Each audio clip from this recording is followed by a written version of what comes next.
datang pada diseminasi budaya positif di sekolah kita di SD 081226 Surabaya.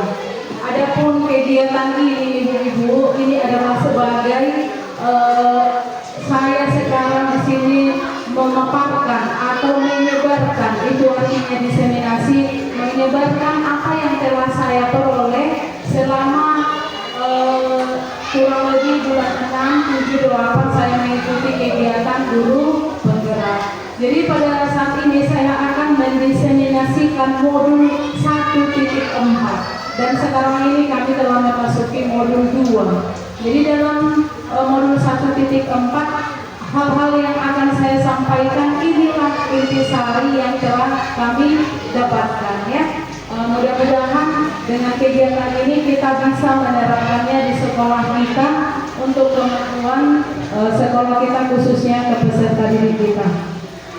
Diseminasi tadi artinya penyebaran ya, menyebarkan budaya positif. Adapun yang akan kita bahas sampai kurang lebih mungkin ini 1 jam ke depan, yaitu yang pertama perubahan paradigma belajar, yang kedua disiplin positif, yang ketiga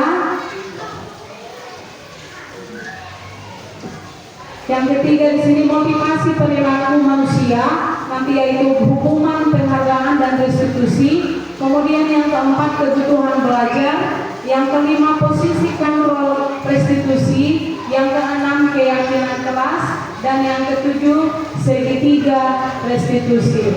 Kita masuki poin yang pertama, yaitu perubahan paradigma belajar. Perubahan paradigma belajar di sana menurut Ki Hajar Dewantara, pendidikan adalah tempat persemaian benih-benih kebudayaan dalam masyarakat. Pendidikan sejatinya melihat kodrat anak yang selalu berhubungan dengan kodrat zaman. Artinya di sini bahwa pendidikan yang kita lakukan di sekolah ini, yang kita berikan kepada siswa, itu adalah tempat, sekolah ini adalah tempat pendidikannya. Jadi di contoh kalau seorang petani, dia akan menanam jagung, dia sudah mempunyai bibit jagung yang bagus, tanah tempat dia akan menanam itulah sekolah ini. Jadi kita harus katanya pendidikan sejatinya melihat kodrat anak. Artinya di sini kodrat anak ini yaitu apa yang telah ia miliki sejak dia lahir. Kodrat anak ini bisa dipengaruhi oleh lingkungan tempat dia tinggal, keluarganya, kemudian sifat atau perilakunya yang sudah ada. Jadi itu semua kita didik sehingga dia nanti akan bisa menghadapi kodrat zaman. Kalau kodrat zaman yang sekarang mungkin kita lihat perkembangan teknologi. Jadi anak-anak ini harus bisa kita didik agar dia bisa menghadapi kodrat zaman. Tujuan pendidikan itu sendiri menuntun segala kodrat yang ada pada anak agar mereka dapat mencapai keselamatan yang setinggi-tingginya, baik sebagai manusia maupun sebagai anggota masyarakat. Pendidik hanya dapat menuntun tumbuh dan hidupnya kekuatan kodrat pada anak-anak agar dapat memperbaiki lakunya, bukan dasarnya hidupnya, dan tumbuh kekuatan kodrat. Nah, jadi di sini jelas sekali dikatakan bahwa kita sebagai pendidik kita hanya menuntun, ya di sekolah kita ini kita menuntun tumbuh hidupnya kekuatan kodrat anak tadi. Jadi dia yang sudah dia miliki dari rumah, dari lingkungannya, kita tuntun. Kita sebagai pendidik kita hanya bisa menuntun, tidak bisa lagi kita menciptakan dari dasar ya. Jadi kita tuntun anak itu bagaimana supaya dia bisa tumbuh dan hidupnya kekuatan kodrat agar nanti bisa berkembang sesuai dengan kodrat zaman ini ya. Itulah yang bisa kita lakukan. Kemudian perubahan dengan paradigma baru di pendidikan sekarang, di mana pembelajaran dengan paradigma baru dirancang berdasarkan prinsip pembelajaran berdiferensiasi. Ini mungkin sering kita dengar Pembelajaran yang kita berikan kepada siswa harus berdiferensiasi. Kalau dalam bahasa Inggris, different itu artinya berbeda, berbeda-beda. Bukan berarti dalam ketika kita mengajar berbeda-beda materinya kepada setiap anak, bukan. Atau kita dalam memberikan tugas karena si A sudah selesai, kita tambah lagi soal sama dia lebih banyak. Bukan begitu maksudnya. Jadi pembelajaran yang berdiferensiasi ini, di mana contoh materi yang sama, tetapi kita menyajikan banyak, di sana ada namanya konten. Contohnya banyak sumber. Contohnya kalau dia mengajarkan sejarah, mungkin ada nanti poster, ada dia buku-buku gambar, ada video.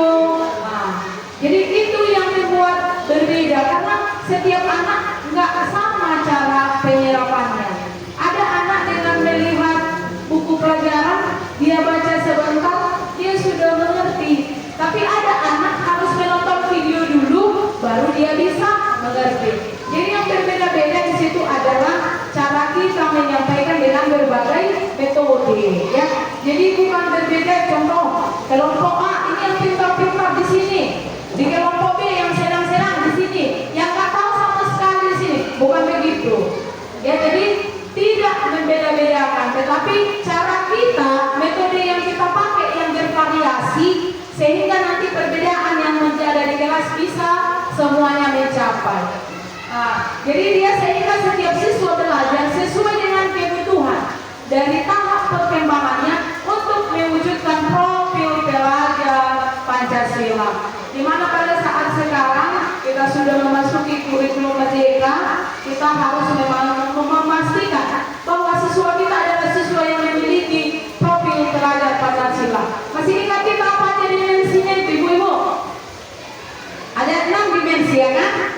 Apa itu? Yang pertama, ia beriman dan bertakwa kepada Tuhan Yang Maha Esa. Yang kedua, gotong royong. Ketiga, berkebinekaan global. Keempat, mandiri. Selanjutnya, kreatif. Dan yang terakhir, berkritis. Ya, inilah pelajar yang diharapkan pada kurikulum merdeka ini. Maka kita harus membuat anak-anak kita yang beriman dan bertakwa kepada Tuhan Yang Maha Esa. Kita benar-benar dalam kegiatan di sekolah menyelipkan keimanan, bukan hanya guru agama, ya. Jadi kita mengajari bagaimana hidup, bagaimana bersosialisasi, bagaimana dia berbicara sopan santun, sehingga kalau kita lihat zaman sekarang, karena kurangnya keimanan jangan lagi sampai terjadi ada contohnya di satu tempat yang dimana di tempat itu tidak boleh ada yang beda agama, ya kan? Pernah kita dengar itu, ya, tetangganya nggak suka yang beragama Muslim, contoh, dia tidak suka bertetangga dengan yang beragama Kristen. Itulah yang harus kita hilangkan sekarang dengan adanya beriman dan bertakwa ini. Kita meyakinkan siswa kita bahwa hidup berdampingan dengan perbedaan agama, suku, budaya harus memang benar-benar bisa mereka terima. Jadi ketika kita siswa kita sudah kita bekali dengan profil yang pertama, kita ajari dengan beriman dan bertakwa kepada Tuhan dan berakhlak mulia, maka dipastikan ke depan bahwa pelajar-pelajar yang kita hasilkan adalah pelajar-pelajar yang bisa menerima perbedaan. Pelajar-pelajar yang dihasilkan dari SD 226 ini adalah siswa-siswa yang bisa hidup berdampingan dengan perbedaan-perbedaan agama, suku, dan sebagainya. Kemudian yang kedua tadi, mandiri. Siswa yang mandiri artinya dia tidak harus melaksanakan sesuatu itu harus memerlukan bantuan orang lain. Dia bisa memecahkan persoalannya, permasalahan hidupnya sendiri. Tantangan yang sekarang sedang dialami dia bisa sendiri, sehingga tidak ada lagi kita dengarkan banyak orang yang bunuh diri, putus asa karena tidak sanggup menghadapi persoalan hidupnya. Maka kemandirian dari sekarang kita harus memastikan kepada anak-anak bahwa dimensi mandiri dengan banyaknya di sana pengetahuan atau tingkatan-tingkatan apa saja yang bisa dilakukan supaya kita ketiga, berkebinekaan global. Nah ini berkebinekaan global. Namanya kalau di Pancasila ada sebuah yang kita Bhinneka Tunggal Ika. Apa artinya itu? Iya, berbeda-beda tapi tetap. Jadi perbedaan pasti ada. Baik itu perbedaan fisik, perbedaan pengetahuan, suku, budaya, agama pasti. Tapi kita satu ya. Kita ajarkan bahwa kita walaupun berbeda-beda kita tetap harus bersama ya kan, bersatu. Kemudian yang keempat ada bergotong royong. Gotong royong itu pasti harus kita lakukan karena itu sudah salah satu ciri dari bangsa kita. Gotong royong ya, bersama-sama, berkolaborasi katanya. Kalau di sekolah mungkin gotong royong yang kita lihat kolaborasi antar satu guru dengan yang lain. Contoh, kalau ada temannya yang sulit mengajarkan cara cepat mengajarkan materi ini bagaimana, maka berdua dengan temannya atau bertiga kolaborasi, saling membantu. Yang berikutnya kreatif. Pada zaman sekarang memang yang diperlukan adalah orang-orang yang kreatif, memiliki inovasi yang baru, memiliki gagasan-gagasan yang baru. Nah, jadi nggak lagi seperti dulu terus. Contoh, kalau kita dulu sudah puluhan tahun, saya sendiri 19 tahun. Cara saya mengajar dari dulu, kalau kebetulan saya bahasa Inggris, begitu saya masuk, vocabulary, mana vocabulary? Gak mungkin itu terus dari dulu sampai sekarang. Nah, jadi kita harus memiliki gagasan yang baru. Itu artinya di kreatif ini kita hasilkanlah atau kita buatlah juga peserta didik kita sekarang sehingga kelak mereka menjadi siswa yang kreatif. Maka kita sebagai pendidik otomatis kita harus mengikuti perkembangan zaman ya kan. Iptek harus kita pahami biar bisa kita mengajarkan ide-ide atau gagasan baru kepada siswa kita. Kemudian yang terakhir di sini adalah bernalar kritis. Anak kita harus sanggup bernalar kritis. Contoh hal yang paling sederhana seperti yang disampaikan Ibu Sinaga tadi pagi, ketika seorang anak membaca, dia ambil contohnya buku, dia baca, tapi dia tidak bisa mengambil apa informasi yang dia di dalamnya.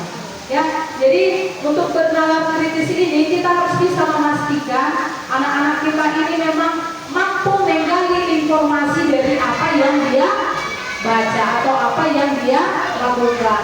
Ada dia contohnya dilihatnya sebuah masalah, dia bisa mengambil kesimpulan, bisa dia menggali kira-kira apa yang dilakukan agar permasalahan tersebut bisa terselesaikan.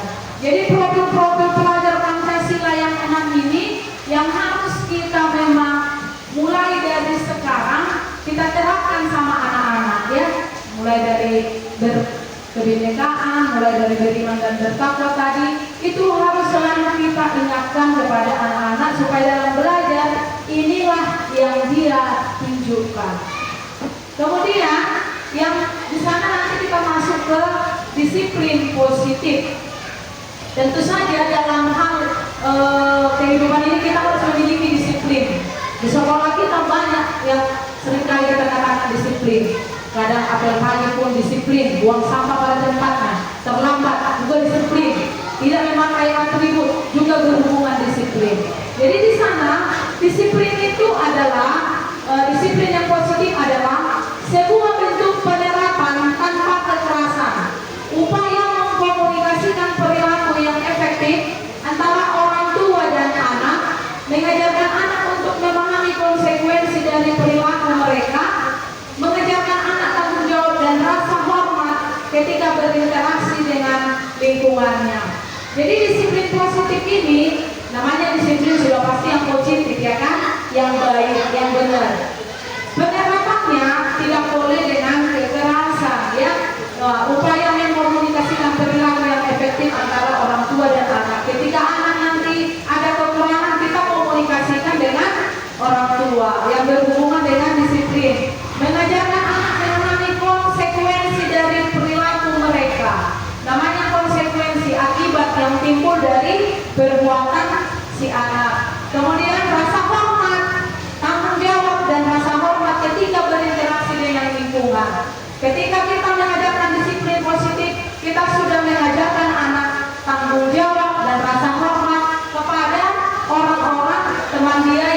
dia temui. Sebagai pendidik, tujuan kita adalah menciptakan anak-anak yang memiliki disiplin diri, sehingga mereka bisa berperilaku dengan mengacu kepada nilai-nilai kebajikan universal dan memiliki motivasi intrinsik, bukan ekstrinsik. Jadi kita sebagai pendidik dalam menciptakan disiplin anak-anak, kita harapkan disiplin itu pada akhirnya motivasinya hadir dari intrinsik, artinya dari dalam diri anak itu, bukan karena intrinsik, bukan karena dari luar paksaan. Jadi iya, benar-benar anak ini memiliki keyakinan atau motivasi yang dari dalam diri sendiri, ya. Itu yang kita harapkan. Kemudian disiplin positif merupakan salah satu cara penerapan disiplin yang bertujuan menumbuhkan kesadaran serta untuk memberdayakan anak untuk melakukan sesuatu tanpa sombongan. Nah, ini yang sangat nanti sulit kita hilangkan sepertinya, ya. Seringkali kita dalam melakukan disiplin positif, contoh di sekolah kita pun masih ada kadang kita memberikan sesuatu agar dia melakukannya supaya jangan mengulangi kembali, ya kan? Kadang kita janjikan nanti kalau kamu gak lagi melanggar peraturan, nilai akan ibu kasih bagus. Kalau kamu duluan mengumpulkan PR-mu, nilai 100. Nah, itu sudah termasuk sombongan, ya kan? Kemudian kadang kita tidak boleh memberikan ancaman, ya. Ketika anak kita tidak bisa melakukan disiplin, kita bahkan kadang mengancamnya. Besok kalau kamu terlambat lagi harus sekolah, ya kan? Bukan besok orang tuamu. Ya, itu sudah termasuk kepada ancaman. Kemudian hukuman sering kita lakukan. Jadi kalau berhubungan dengan disiplin katanya kita melakukannya tanpa hukuman. Contoh ketika anak terlambat, kita berdirikan di pintu gerbang, ya kan? Menghormat bendera atau berdiri di depan yang terlambat, nah, gitu. Jadi semoga melalui disiplin ini nanti jangan lagi kita paksakan yang harus karena kesombongan, karena ancaman atau hukuman sehingga anak jadi disiplin, bukannya.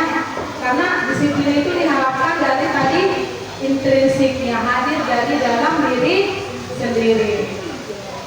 Kita lanjut ke motivasi perilaku manusia.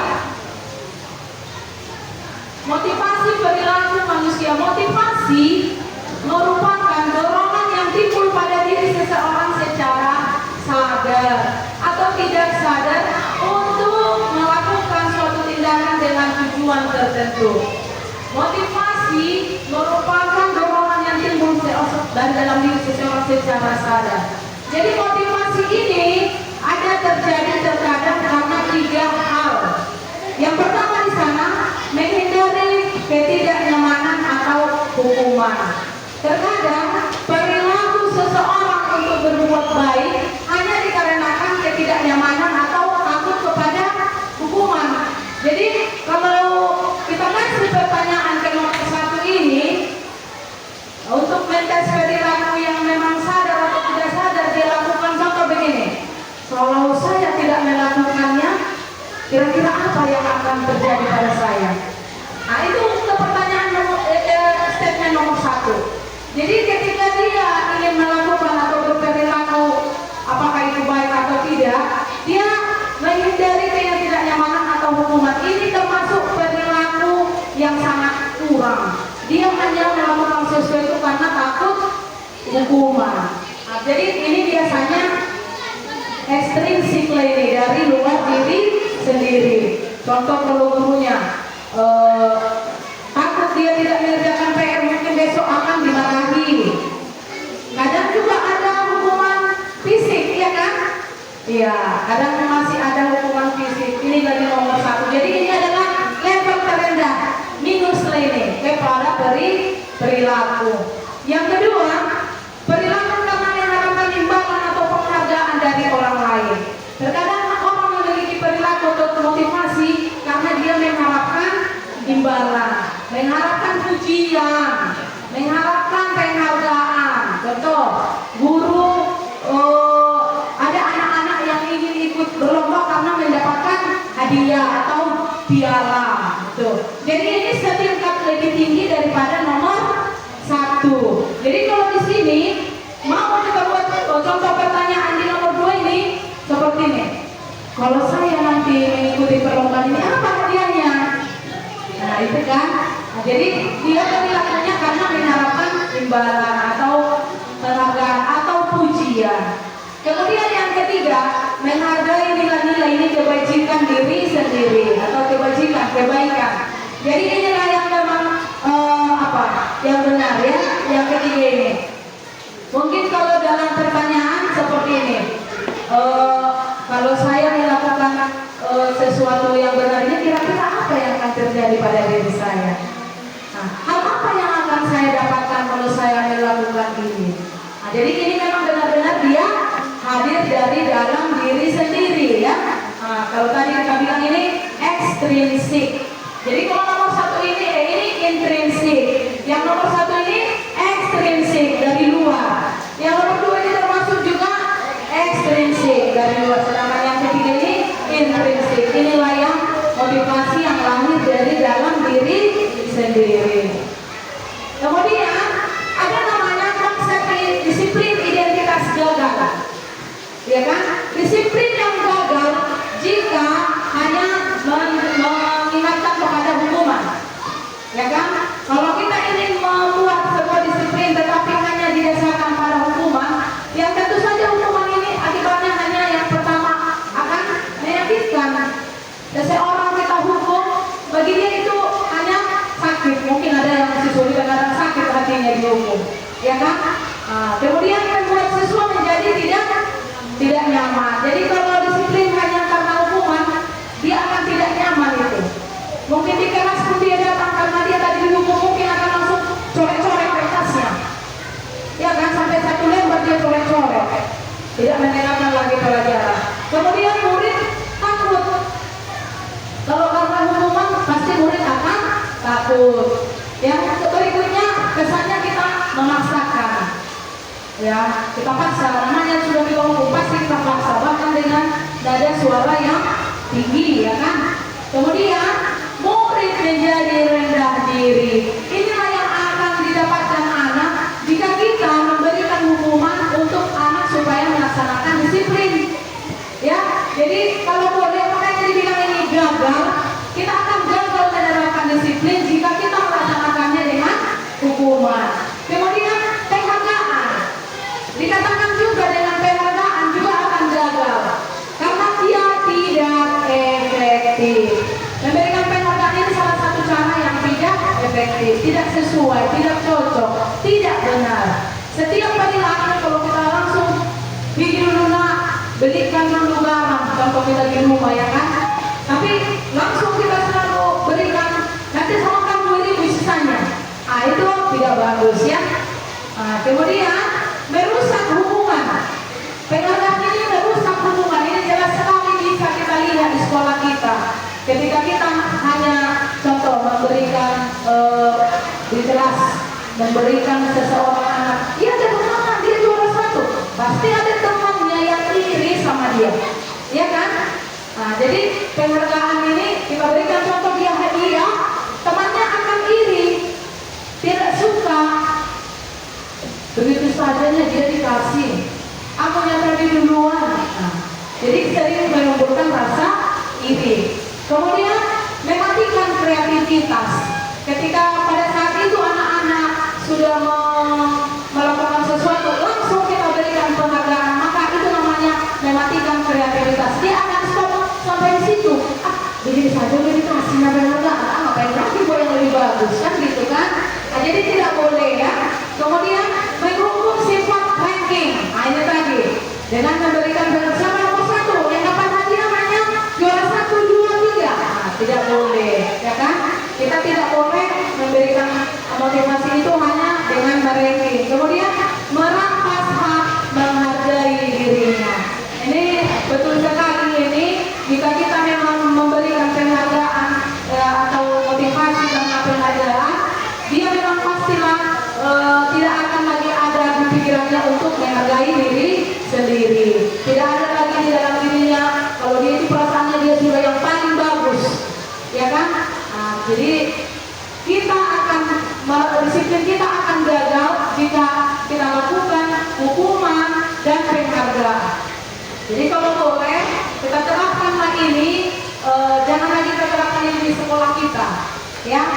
kurang-kurangi penggunaannya sehingga memang anak-anak nanti bisa benar-benar kita menjadi anak-anak yang memiliki disiplin. Kemudian konsep identitas sukses ini kurang umumnya ya kan? Ya, konsep disiplin identitas yang sukses. Disiplin yang sukses bagaimana? Yaitu memiliki konsekuensi. Konsekuensi ini artinya apa akibatnya? Akibatnya penguatan jangka pendek. Ya, nah penguatan jangka pendek artinya di sini pada saat itu saja, ya kan selesai. Nah jadi kalau boleh ini penguatan jangka pendek walaupun saat itu saja kita kasih disiplin, tetapi ini berakibat pada jangka panjang. Ya, kalau contoh hari ini kita berikan disiplin yang tidak boleh terlambat, otomatis sampai nanti akan dia selalu ingat gitu, ya kan? Kemudian perlu monitoring berkelanjutan. Dalam penerapan disiplin ini kita harus monitoring kembali, kita cek kembali. Jangan hari ini sudah bagus, besok nggak lagi. Ya jadi harus berkelanjutan. Stimulus atau respon, kita berikan respon atas perilaku yang sudah baik dari siswa kita. Kemudian murid menghormati peraturan. Wah, pada akhirnya nanti murid kita ini nggak takut sama peraturan, tapi hormat atau melaksanakan dengan hati yang baik ya.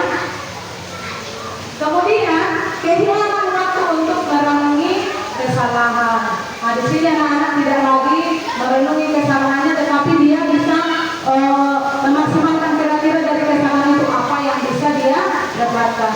Kemudian restitusinya, akibatnya murid akan menjadi bertanggung jawab untuk perilakunya, fokus pada penyesalan masalah jangka panjang seperti tadi untuk kemudian harinya. Jadi bukan hanya pada saat dia sekarang di SD ini, di sekolah ini, tetapi sampai ke jangka panjang. Murid menghormati dirinya dan orang lain. Murid kita diharapkan bisa menghormati dirinya dan orang lain. Kemudian teori kontrol, dirinya yang memegang kontrol tanpa pengaruh dari orang lain. Dia bisa sendiri. Murid bersemangat memperbaiki kesalahan. Dari kesalahan-kesalahan yang dia peroleh, dia memiliki kesadaran untuk memperbaiki sendiri. Inilah konsep disiplin yang sukses ya.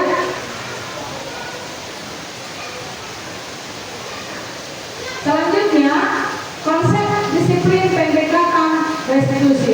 Sebuah cara menanamkan disiplin pada murid. Pengertian restitusi, kan apa itu restitusi? Restitusi adalah proses menciptakan kondisi bagi murid untuk memperbaiki kesalahan mereka, sehingga mereka bisa kembali pada kelompok mereka dengan karakter yang lebih kuat. Jadi restitusi ini adalah proses menciptakan kondisi bagi murid memperbaiki kesalahan. Pasti anak-anak nanti memiliki kesalahan, tapi apa yang dia lakukan untuk memperbaiki kesalahannya? Prosesnya itu tadi, itulah yang disebut dengan restitusi. Ciri-ciri restitusi yang pertama, bukan menebus kesalahan, namun belajar dari kesalahan. Maka nanti ketika ada anak-anak yang melakukan kesalahan, jangan kita tanyakan kepada anak itu akibatnya, tetapi kita tanyakan apa yang kamu pelajari dari kesalahan yang kamu lakukan tadi. Kira-kira apa yang kamu dapatkan? Apakah itu benar? Nah, jadi kita banyak menggali anak-anak itu supaya menyadari kesalahannya. Kemudian memperbaiki hubungan. Ketika ada nanti kesalahan, bahkan kita pun dengan teman, kita memperbaiki hubungan, berusaha perbaikan ya kan?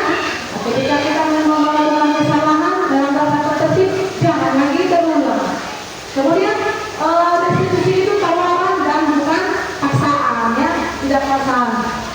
Dan selanjutnya menuntun untuk melihat ke dalam diri, menuntun anak-anak untuk melihat ke dalam diri pribadinya, ya.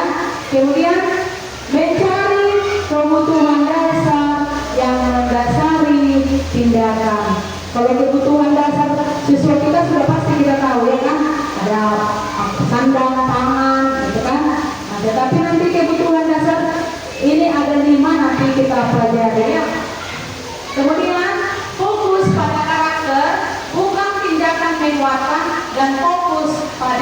solusi. Jadi kira-kira ketika ada kesalahan, kira-kira apa solusinya? Jadi si anak kita libatkan supaya jangan terulang kembali, apa yang kita lakukan. Nah, jadi begitu juga yang kita sebagai guru, ketika kita menghadapi perilaku, perilaku yang kurang mungkin atau yang perilaku yang salah, kita buatlah restitusi ini supaya bagaimana cara menguranginya, ya. Nah, ini bisa kita lakukan baik ini untuk siswa dan juga untuk diri kita sendiri. Kemudian ini ada 5 posisi kontrol restitusi. Restitusi ini tadi upaya perbaikan, ya kan? Yang posisi kontrol kita guru sebagai guru ini, ya. Posisi kontrol sebagai guru ada 5. Kira-kira dari gambar ini, yang mana yang sering kita lakukan ini?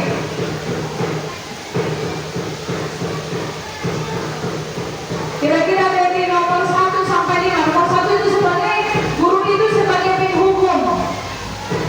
Ya, sebagai penghukum. Yang kedua, membuat rasa bersalah. Guru menjadi pembuat rasa bersalah. Kemudian yang ketiga, sebagai teman. Guru sebagai teman, katanya. Kemudian yang keempat, pemantau. Yang kelima, manajer. Jadi posisi kita sebagai guru ada 5. Sebagai penghukum, sebagai pembuat rasa bersalah, sebagai teman, sebagai pemantau, dan sebagai manajer. Kalau sehari-hari mana yang sering digunakan? Siapa yang apa bu? Penghukum, ya. Iya, masih sering kali posisi kita yang sering kita lakukan itu adalah sebagai penghukum. Coba kita lihat kalau penghukum itu yang bagaimana. Ya, di sini contoh penerapan 5 posisi kontrol. Contohnya saya buat di sini ada sebuah kasus siswa tidak mengerjakan tugas atau PR. Ketika posisi kita sebagai penghukum, namanya penghukum, biasanya penghukum ini namanya mimiknya pasti keras, ya kan? Suara keras, mata bahkan melotot, bahkan kadang menunjuk-nunjuk, kamu ya? Nah, gitu menghukum. Nah, jadi biasanya penghukum ini dengan suara yang kuat, ya kan? Contoh kalau kasusnya tidak mengerjakan PR, patuhi aturan sekolah, lalu berdiri di depan kelas. Nah, ini posisi sebagai penghukum. Ketika anak-anak bersalah langsung kita hukum dia dengan suara yang kuat pasti. Nah, bagaimana kalau kita membuat posisi pembuat rasa bersalah? Nah, ini contoh. Maka kita akan menegaskan, berapa kali bu guru harus memberitahu kamu, bu guru kecewa sama kamu. Nah, ini masalahnya jadi kita yang salah, ya kan? Kita berusaha. Ini mungkin juga mau juga kita buat, ya. Nah, tapi jangan, ya. Kemudian sebagai teman, posisi sebagai teman, ayolah kerjakan tugasmu, buatlah bu guru bangga. Kali ini tidak apa-apa kamu salah. Nah, ini kalau sebagai teman, padahal anaknya sudah tidak mengerjakan PR. Nah, ini sungguh kurang, ya. Kalau posisi sebagai teman, besok-besok anak-anak nggak mau lagi bikin PR. Kawan punya itu, nggak marahnya itu katanya. Nah, jadi ini biasanya ini bahkan dia jadi di bawah anak-anak itu dia posisinya. Kemudian sebagai pemantau, namanya pemantau, mengawasi, melihat, ya kan? Contoh kalau sana kamu sudah melanggar, apa peraturan, apa konsekuensinya? Kamu nggak buat PR, kira-kira apa hukuman kamu? Apa konsekuensi untuk kamu? Apa akibatnya? Nah, jadi kalau biasanya posisi pemantau ini atau pengawas ini sering menghitung-hitung kesalahannya. Kamu udah berapa kali yang nggak buat PR, dia catat, betul kan? Nah, sudah sekian kali kamu, ya. Nanti kamu nilaimu di bawah KKM. Nah, itu dia. Kemudian sebagai manajer, guru juga berposisi sebagai manajer, namanya manajer. Pasti dia bosnya, ya kan? Nah, biasanya apakah kamu sudah tahu kesalahanmu? Kira-kira bagaimana kamu akan memperbaiki kesalahan ini? Jadi ini manajer itu posisi tegas. Kita harus bersikap tegas atas kesalahan yang dilakukan murid. Tidak ada neko-neko. Jadi kira-kira dia di posisi kontrol ini, penghukum, pembuat rasa bersalah, pemantau, manajer, mana kira-kira yang paling bagus? Manajer. Iya, boleh pemantau atau manajer. Tapi pada kenyataannya yang paling sering kita lakukan adalah penghukum. Jadi jangan lagi maunya ya kan. Teman itu boleh, tapi mungkin hanya untuk SMA lebih cocok ya kan. Kalau SD kita buat kita teman online, dia nanti di punggung kita itu, ya kan, di peluk-peluknya kita itu, sehingga nanti tidak lagi ada seperti yang kalau dulu dan siswa. Maka inilah posisi-posisi kontrol dulu, dan kalau boleh ini kita pahami lebih jauh, mungkin nanti boleh yang kita belajar dari berbagai sumber lainnya ya. Ya, kemudian selanjutnya keyakinan kelas. Ini sudah kita buat kemarin, keyakinan kelas di kelas masing-masing, di mana dari peraturan menjadi keyakinan. Mengapa keyakinan kelas katanya sini? Mengapa keyakinan kelas?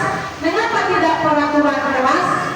Ya, kalau peraturan kan pada saat itu ya kan, peraturan pada saat itu. Kalau keyakinan benar-benar sudah dari diri kau tahu dia sudah diyakinkan benar bahwa dia tahu peraturannya. Jadi kalau peraturan adalah lebih bagus kita buat keyakinan, di mana keyakinan bahwa siswa benar-benar meyakinkan dirinya akan peraturan yang sudah ada. Contoh, di sini ada ilustrasi, ada pertanyaan tematik. Nomor 1, mengapa kita memiliki peraturan tentang penggunaan helm saat mengendarai sepeda motor? Mengapa kita harus pakai helm kalau naik sepeda motor? Iya, menjaga keselamatan. Kalau nanti jatuh kepala ini nggak langsung kena, ya kan? Nah, jadi tujuan kita menggunakan helm hanya karena menjaga keselamatan, dan semua kita setuju itu ya kan? Kemudian mengapa kita mencuci tangan sebelum makan? Ya supaya bersih, tidak ada kuman, dan semua kita meyakini. Maka inilah yang semua kita tadi memberikan jawaban, itulah keyakinan. Ya, jadi benar-benar kalau keyakinan itu diyakinkan kita bahwa hanya itu memang tujuannya. Jadi kalau kita buat peraturan kelas masuk pukul 7, nggak ada lagi ditawar-tawar yang lain. Karena apa harus pukul 7? Nggak lagi. Mereka sudah yakin pukul 7, tidak ada alasan yang lain, ya kan? Nah, begitu tadi dengan pertanyaan pemantik ini, mengapa kita harus menggunakan helm saat mengendarai sepeda motor? Supaya aman, selamat. Itulah keyakinan kita. Mengapa harus berdoa sebelum makan? Supaya diberkati Tuhan. Nah, itulah keyakinan kita. Jadi begitulah sekarang peraturan kita ubah menjadi keyakinan, sehingga anak benar-benar ingat, yakin ya. Kemudian ada di sini kegiatan membuat keyakinan di kelas 6B. Contohnya ini kemarin saya lakukan. Guru bersama siswa membuat keyakinan kelas. Dimulai dari nomor 1, berdiskusi tentang peraturan. Saya terangkan dulu kepada siswa apa itu peraturan, apa itu tata tertib, apa itu keyakinan. Nah, jadi ini dulu yang kita jelaskan. Kemudian dirumuskan keyakinan kelas yang apa yang akan dibuat. Seperti saya kemarin membagikan sticky note, kemudian mereka mengambil, tidak boleh ada kata negatif, harus berbentuk positif. Kemudian menuliskan nilai kebaikan yang diperoleh. Kemudian nanti dikasih dia dengan menggunakan apa itu kemarin teori apa T ya. Ya, kemudian menempelkan keyakinan kelas di kelasnya. Kebetulan di kelas 6B keyakinan kelasnya kemarin di apa ya Bu ya? Dicetak. Jadi anak-anak di kelas tadi mungkin sudah ada lihat videonya. Kalau boleh memang keyakinan kelas itu dibuat agak besar, semenarik mungkin, dan kita kasih hiasan. Tidak harus dicetak, bolehnya dibuat bentuk karton. Nah, tapi memang keyakinannya boleh seperti menggunakan poster, boleh dikasih gambar. Nah, nanti boleh dilihat di kelas 6B, keyakinan kelas yang di sana. Walaupun itu yang dicetak, bolehnya kita tidak cetak, ya. Nah, inilah tata cara membuat keyakinan kelas yang supaya dalam kita yang sudah membuat pun terima kasih sudah melaksanakannya. Bagi yang belum, boleh melakukannya, ya. Kemudian bagaimana pembentukan keyakinan kelas itu? Keyakinan kelas itu lebih abstrak dari peraturan, lebih nyata ya kan? Kemudian sedikit saja agar mudah dipahami, jangan bertele-tele. Siswa yang terlambat di contoh masuk pukul 7, tidak boleh lebih tidak kurang.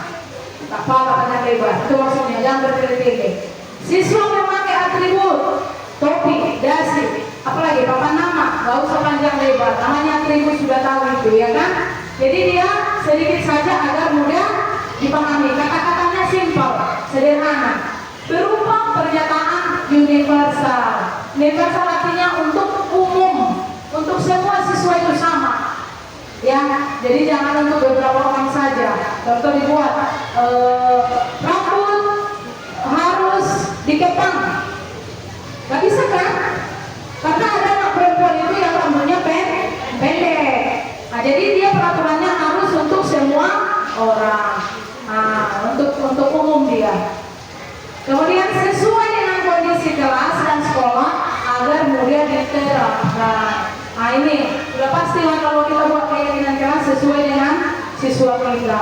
Gak mungkin kita buat keyakinan kelas yang tidak ada di sini. Contoh kita buat masuk ke ruang ibadah setiap hari Jumat.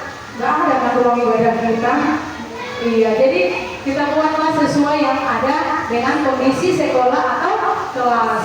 Dibuat dalam bentuk positif. Tidak ada di sana kata tidak ada kata negatif, ya. Kemudian semua warga kelas atau sekolah dilibatkan saat pembuatan. Saat pembuatan keyakinan kelas, semua siswa harus memberikan idenya, memberikan pendapatnya. Jadi tidak guru. Ya, di sini ya, ini peraturan kelas kita, keyakinan kelas kita langsung ditempelkan. Nomor 1, nomor 2, nggak begitu. Jadi untuk membuat keyakinan kelas dari semua warga di kelas itu. Kemudian ada yang namanya segitiga restitusi. Mungkin ini yang terakhir, ya. Segitiga restitusi ini harus kita praktekkan ketika kita menemui anak-anak yang bermasalah di sekolah. Ketika kita memiliki anak-anak yang melanggar peraturan. Tetapi memang harus lengkap permasalahannya apa, ya. Ada namanya segitiga restitusi. Di sana yang pertama menstabilkan identitas. Yang kedua, validasi tindakan salah. Yang ketiga, menanyakan keyakinan. Yang nomor 1 ini, menstabilkan identitas ini, contohnya begini ya, yang ringkasnya nanti ada di sana materinya, ya. Ketika ada anak-anak bermasalah, kita dengan sikap lemah lembut, kita panggil anaknya, kita tanyakan, mengapa, apa masalahnya. Ketika anak-anak diam saja pasti kan takut, gak mau bicara, ya kan? Ayolah nak, ibu juga dulu pernah ya seperti kamu loh. Dulu begitu, contoh anak ini memukul temannya. Kalau ada kasus kemarin menarik jilbab temannya, ya kan? Dulu dong ibu pernah dong kayak yang kamu lakukan itu, pernah saya tarik baju teman saya. Lalu sekarang coba ceritakan, biar nanti bisa ibu kasih tahu bagaimana solusinya. Ini yang namanya menstabilkan identitas. Kita korek dulu apa masalahnya supaya dia terbuka dan jujur. Jadi jangan begitu salah kamu kenapa? Nggak akan selesai. Anak-anak akan mengulanginya kembali besok.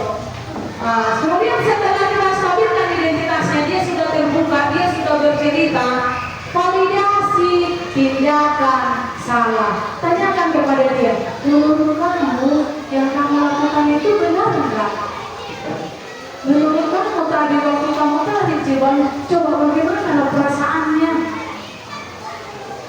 Nah, ketika dia pun tidak mau mengucapkan dari kembali, nah, kita buat dengan suara yang lembut sehingga anak-anak itu memang mau mengakui. Kira-kira bagaimana coba kalian itu perasaannya? Nah, kemudian yang ketiga, menanyakan keyakinan.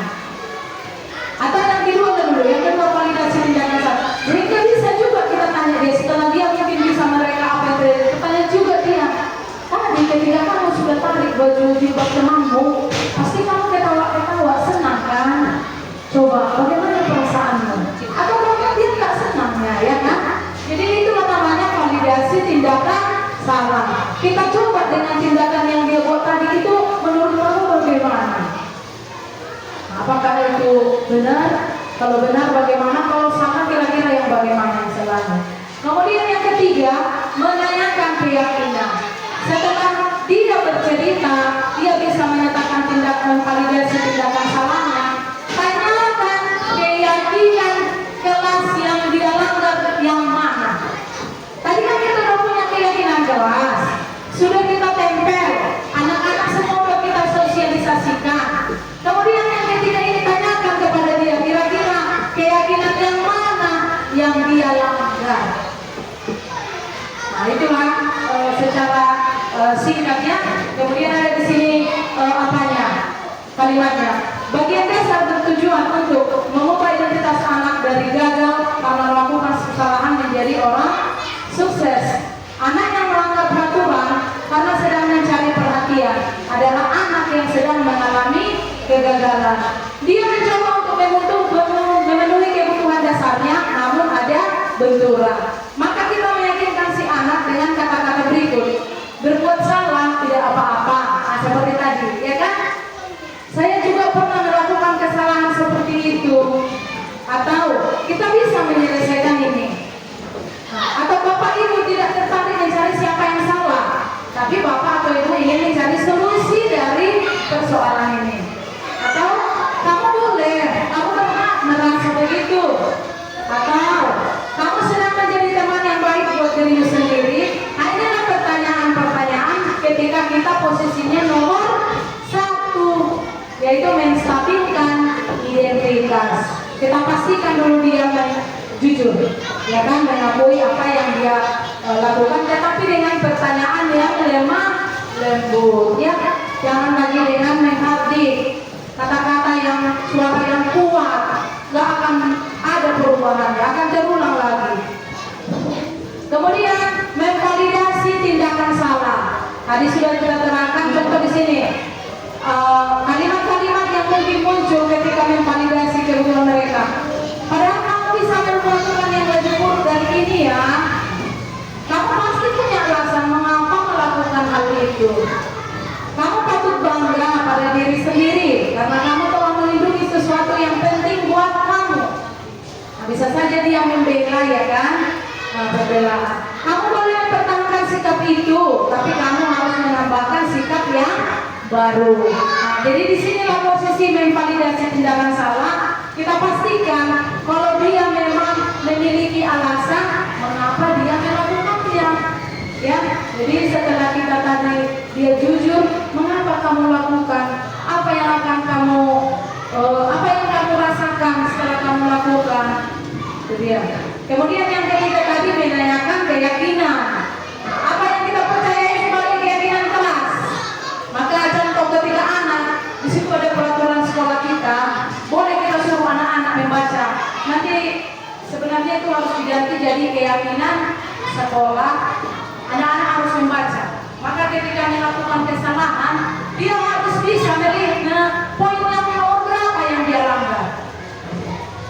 Nah, kalau nggak dari sekolah pun di kelas, pasti ada di kelas.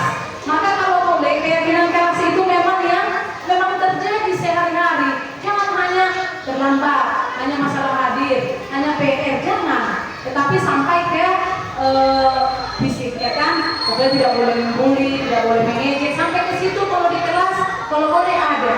Jangan hanya peraturan yang umum-umum saja, ya. Memang yang mau jadi masalah di sekolah itu sering kan masalah hanya karena fisik. contoh di gadgetnya temannya luka atau kepalanya ada kutu, contoh mengejek. Nah itu kan membuli, sudah boleh nanti itu dimasukkan jadi keyakinan di kelasnya. Apa nilai-nilai umum yang kita telah sepakati? Kemudian apa bayangan kita tentang kelas yang ideal? Jadi kalau dimenangkan keyakinan ini, tanyakan kepada anak itu keyakinan kelas yang dilanggarnya itu apa? Apa konsekuensinya nanti ketika dia melanggar peraturan? Ya, jadi itulah yang bisa saya diseminasikan atau sebarkan kepada ibu-ibu supaya sama-sama nanti kita melaksanakan di sini. Dan sekarang ada video yang mau kita lihat bersama supaya video ini bisa diputar. Ya, video yang akan kita tonton ini ada dua.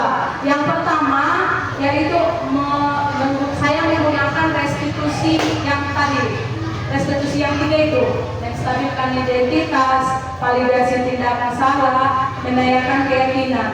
Waktu itu ada anak-anak yang berkelahi, kemudian saya panggil, saya selesaikan masalahnya dengan menggunakan segitiga restitusi. Kemudian ada juga video di kelas 6B penguatan keyakinan kelas, ya. Boleh kita saksikan. Nanti dari situ boleh kita juga buat seperti hal yang telah saya lakukan. Harapannya memang kita semua melaksanakan budaya positif ini di sekolah kita. Jadi ini adalah hanya budaya positif, ini topik 1.4. Inilah yang memang di sekolah terjadi. Ya, kalau tentang perangkat, penilaian, itu bukan di budaya positif. Tetapi budaya positif ini condong kepada perilaku guru dan siswa.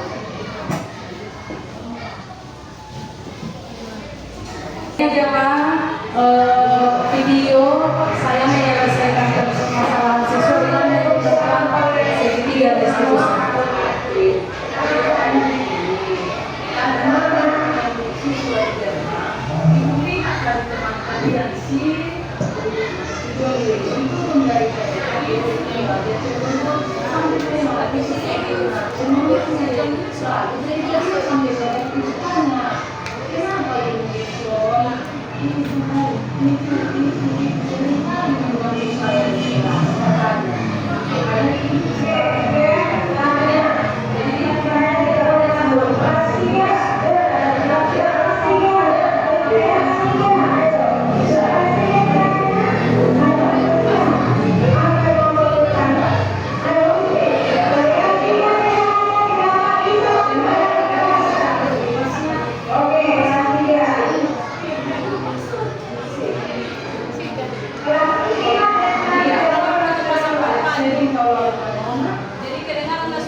Jadi bertiga, apa kayak dalam hal yang sama?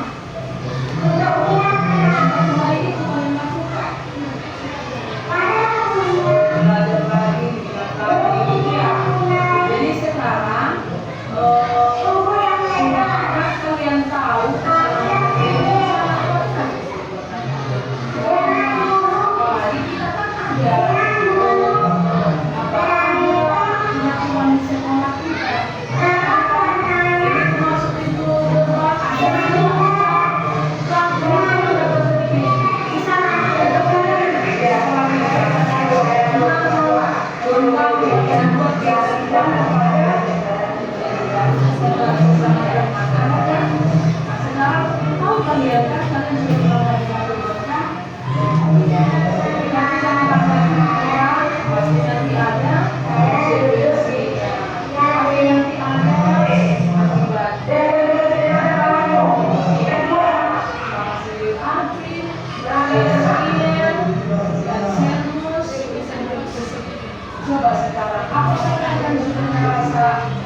video menggunakan segitiga restitusi, tapi karena memang waktu itu pada saat itu apel pagi, jadi kurang jelas jadinya ada suara-suara itu tidak apa-apa. Namanya yang saya kirimkan videonya itu memang benar-benar terjadi, bukan yang di setting. Kan ada kadang kau dulu pelakunya yang ibu mau video ya, kan boleh ya. Tapi saya pada situ itu sedang di gerbang, saya lihat dia turun dari sepeda motor mamanya, lalu dia mama menangis. Kenapa? Itu suka kau mengganggu anakku ini bu. Oh biarlah saya nanti yang tangani ya bu, saya bilang. Jadi itulah pada saat itu kejadiannya. Kemudian ada video yang kedua, ini nanti kalau boleh gak usah sampai habis ya. Keyakinan kelas.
Iya, keyakinan kelas ini seperti yang sudah kita pernah saya bagikan dengan ibu-ibu semuanya, sama yang saya lakukan dengan guru dan siswa. Jadi mengapa saya buat untuk guru, biar kita tahu cara membuatnya kepada siswa. Kemarin memang itu harusnya ke siswa langsung saya praktekkan, tapi saya pikir alangkah baiknya guru dulu biar mereka tahu cara membuat ke siswa. Jadi kalau kurang tahu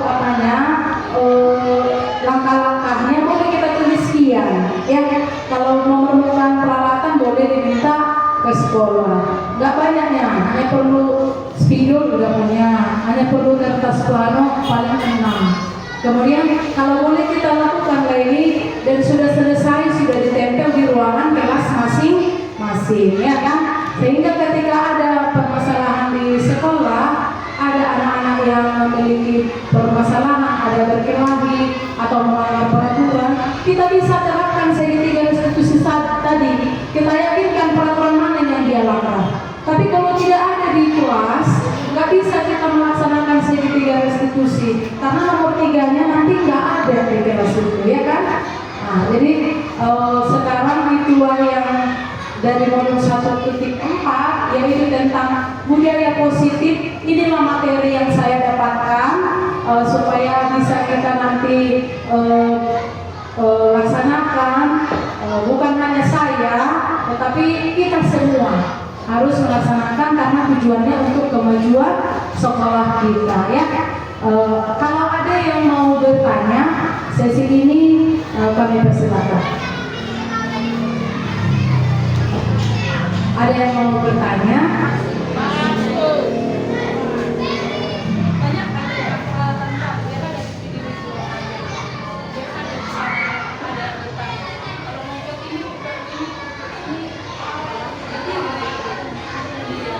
Oke, terima kasih Bu. Saya mau menanyakan tentang peralatan apa yang diperlukan untuk membuat keyakinan kelas. Itu yang saya tanyakan. Iya, terima kasih Bu. Yang pastinya kita pasti memerlukan kertas warna-warni itu atau sticky note. Kalau siswa kita ada 25, kita bawa dua lembar satu orang, kan? Nah, kemudian ada kertas plano, spidol. Kita buat dulu pertama ice breaking nanti ya kan. Belajar di kelas sehari-hari kita mulai begitu. Di YouTube itu banyak sekali ice breaking yang bisa membuat anak-anak jadi rileks kembali. Nggak harus di awal belajar ice breakingnya. Pada saat ngantuk, kayak tadi Ibu Mas Bro sudah 5 waktu sudah mau. Tapi kalau saya buat ice breaking tadi lama gitu. Jadi kalau di kelas begitu juga lah Bu. Ya, ketika anak-anak mungkin jam 9 udah mulai itu ya kan, jam 10 mulai itu. Diri buat ice breaking ya. Nah, jadi anak-anak lebih semangat dalam belajar. Jadi demikian yang bisa saya sampaikan. Terima kasih kepada kita semuanya. Kita lanjutkan dengan foto bersama.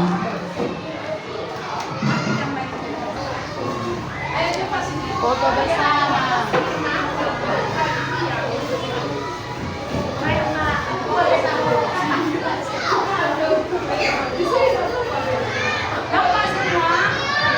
Belum.